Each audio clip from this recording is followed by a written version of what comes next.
अपने channel subscribe नहीं किया तो चैनल सब्सक्राइब कीजिए, बेल आइकन जरूर दबाइए जिससे आपकी कोई भी video miss. Hello friends, welcome to my YouTube channel. आप सभी का बहुत बहुत स्वागत है हमारे यूट्यूब चैनल में। दोस्तों, आज की वीडियो हम साइंस जीके से रिलेटेड टॉप 30 इंपॉर्टेंट क्वेश्चन करने वाले हैं, तो आप वीडियो को शुरू से लेकर अंत तक जरूर देखिएगा। देखिए दोस्तों, आज के हम जितने भी क्वेश्चन सेलेक्ट किए हैं सभी क्वेश्चन अच्छे लेवल के हैं जो कि आपके एग्जाम में बार बार पूछे जाते हैं, तो वीडियो को शुरू से लेकर अंत तक जरूर देखिएगा।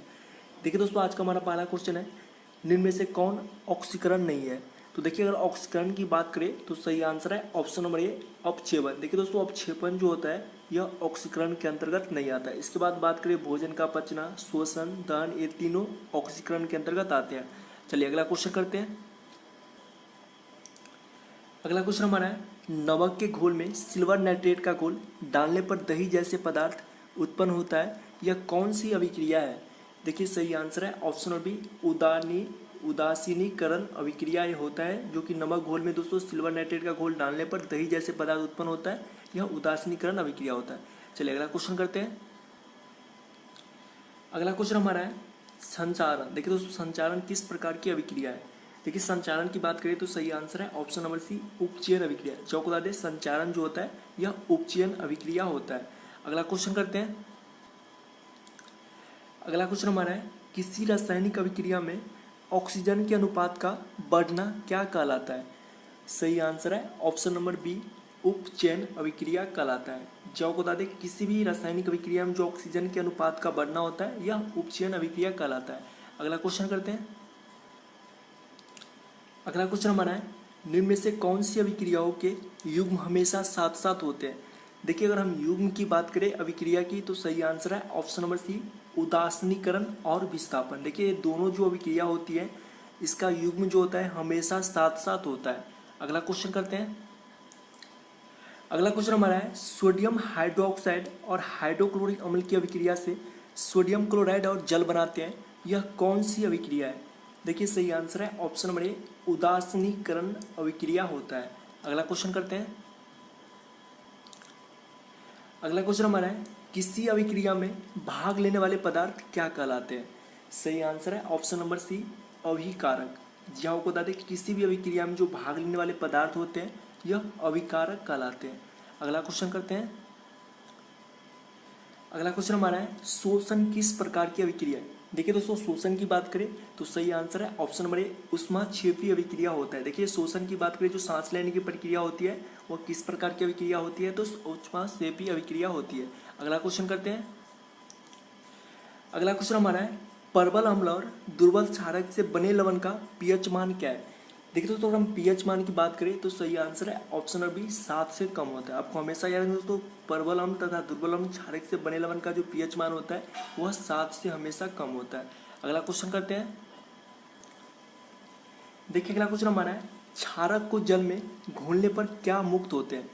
देखिए दोस्तों, जब आप क्षारक को जल में घोलेंगे तो क्या मुक्त होता है, तो सही आंसर है option number A, OH minus ion. देखिए दोस्तों, माइनस की बात करें तो यहाँ पर ये इसको आयन ही बोला जाता है, तो इसीलिए OH माइनस आयन होता है। अगला क्वेश्चन करते हैं। अगला क्वेश्चन हमारा है, दही में किस प्रकार का अम्ल पाया जाता है। तो ये आपको पता होना चाहिए। तो दही जो होता है जिसको कड़वी बोला जाता है, इसमें लैक्टिक अम्ल पाया जाता है। आपको याद रखना है, सही आंसर है ऑप्शन नंबर ए, लैक्टिक अम्ल जो होता है दोस्तों दही में पाया जाता है। अगला क्वेश्चन करते हैं। अगला क्वेश्चन हमारा है, किसी अम्ल में मुख्य रूप से एक परमाणु अवश्य मौजूद रहता है जो धातु से अभिक्रिया कर एक गैस उत्पन्न करता है, यह कौन सा होता है। तो देखिए सही आंसर है option number A, hydrogen gas. क्या आपको बता दें, हाइड्रोजन गैस होता है। अगला क्वेश्चन करते हैं। देखिए दोस्तों, अगला क्वेश्चन हमारा है, वे पदार्थ जिनके स्वाद खट्टा होते हैं और जो नीले लिटमस को घोल को लाल कर देता है, लाल बनाता है, यह क्या कहा जाता है। तो देखिए सही आंसर है ऑप्शन नंबर ए, अम्ल। ये दो तरह से क्वेश्चन पूछा जाता है दोस्तों। अगर आपसे पूछा जाए कि जो खट्टा होता है स्वाद में, आप जान लीजिए अमल, या तो जो अम्ल होता है वो नीले लिटमस पद को लाल कर देता है, तो आपको याद रखें सही आंसर हो गया ऑप्शन नंबर ए, अम्ल। अगला क्वेश्चन करते हैं। देखिए दोस्तों, अगला क्वेश्चन हमारा है, जल में घुलनशील भस्म को क्या कहलाते हैं। देखिए दोस्तों, जल में जो घुलनशील भस्म होते हैं वो क्या कहलाते हैं, तो सही आंसर है ऑप्शन नंबर बी, क्षार कहलाते हैं। अगला क्वेश्चन करते हैं। देखिए दोस्तों, अगला क्वेश्चन हमारा है, निम्न में से कौन प्रबल अम्लीय है। देखिए दोस्तों, प्रबल अम्ल जो है सही आंसर है ऑप्शन नंबर बी, जिसका पीएच मान 0 होता है, यह प्रबलीय अम्ल के अंतर्गत आते हैं।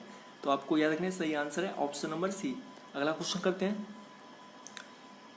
देखिए दोस्तों अगला क्वेश्चन हमारा है, लिटमस रंजक बैगनी रंग का होता है जो निकला जाता है किससे? तो देखिए सही आंसर है ऑप्शन नंबर बी, लाइकेन। जब बता दें लाइकेन जो होता है दोस्तों, इसी से लिटमस जो रंजक बैगनी रंग का होता है जो लाइकेन से निकाला जाता है। अगला क्वेश्चन करते हैं। देखिए दोस्तों अगला क्वेश्चन हमारा है, शुष्क बुझा हुआ चूना पर क्लोरीन गैस की क्रिया से कौन सा पदार्थ बनता है? तो देखिए सही आंसर है ऑप्शन नंबर बी, व्यंजक चूर्ण। आपको हमेशा याद रखना है दोस्तों, शुष्क बुझा हुआ जो चूना होता है उस पर क्लोरीन गैस की जो क्रिया होता है उससे कौन सा पदार्थ बनता है? तो व्यंजक चूर्ण बनता है। अगला क्वेश्चन करते हैं। अगला क्वेश्चन हमारा है, हल्दी, लिटमस पत्र आदि किस प्रकार का सूचक होता है? तो देखिए दोस्तों हल्दी जो होता है या लिटमस आदि किस प्रकार का सूचक होता है? तो सही आंसर है ऑप्शन नंबर ए, संश्लेषित सूचक होता है। आपको हमेशा याद रखना है संश्लेषित सूचक होता है हल्दी, लिटमस पत्र आदि। अगला क्वेश्चन करते हैं। देखिए दोस्तों अगला क्वेश्चन हमारा यहाँ पर है, अपच का उपचार करने के लिए निम्न में से कौन सा औषधि का उपयोग होता है?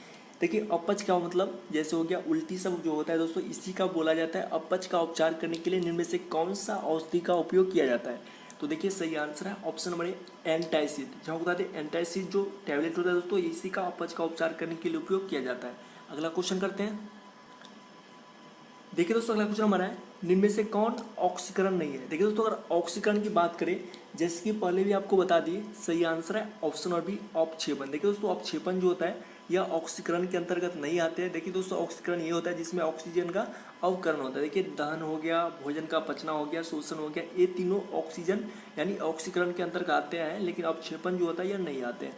अगला क्वेश्चन करते हैं।